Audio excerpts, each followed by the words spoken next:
Hello and welcome to next episode of Xenon 2 Breakdown.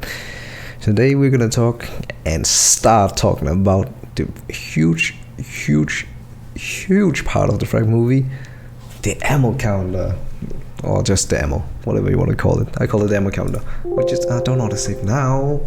There's a lot to it, and I will only take one part at a time, otherwise this video is gonna probably be 1.5 hours long. For now, I will only talk about the value. How does it know it's 6 what's called shots out of 6?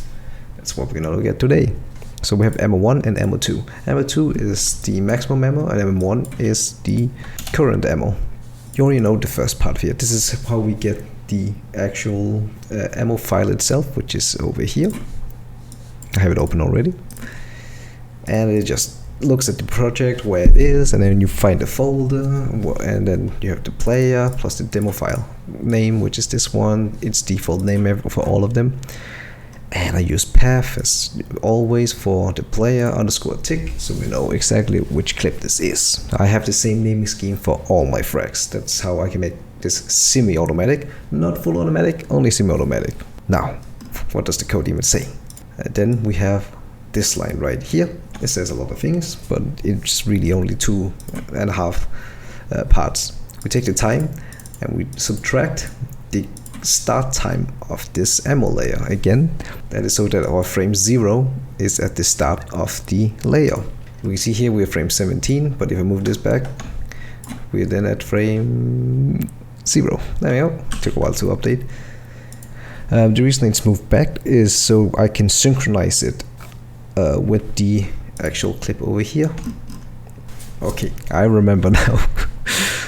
So the frames that we want to add is because when I start pressing record, I might not record exactly at 4000 tick, and when I use Ammocounter for key_4000, I hope this is the correct way of doing it.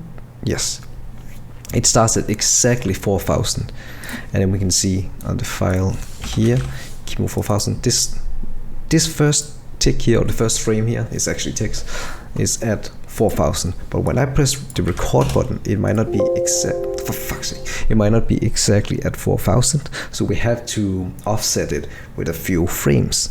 And how I do that is I sadly manually open up the video file and synchronize it. So I look for the moment I shoot. It's okay to be 1 or 2 frames off. Here you can see I'm a few frames off on purpose, because TF2 doesn't show the ammo go down the exact frame that you shoot or click with the mouse.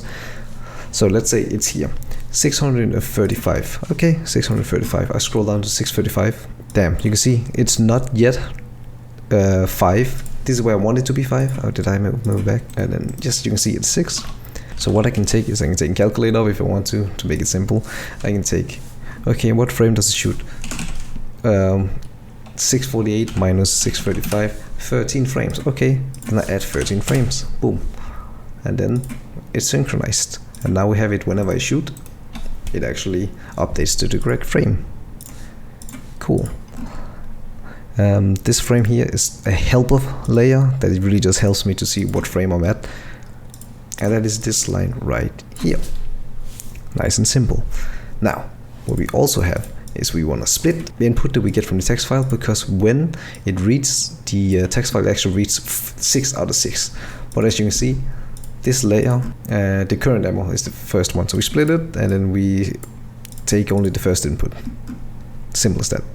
Now the second one is somewhat equally the same. For ammo 2, it's almost the same. It's very similar. The only difference is that we take the second number. That's all there is to it. And that is basically the ammo value itself. Now, when we get into position, which I will next time, we can talk about that thing and this thing that I will copy paste in for that episode. But yeah, I think that was it. Obviously, we can talk a lot about Ammocounter. I will talk a lot about Ammocounter. There's going to be so much to it. It's not just the value and position at the anchor point. There's going to be a few more effects that are very interesting to talk about. But until then, I'll see ya.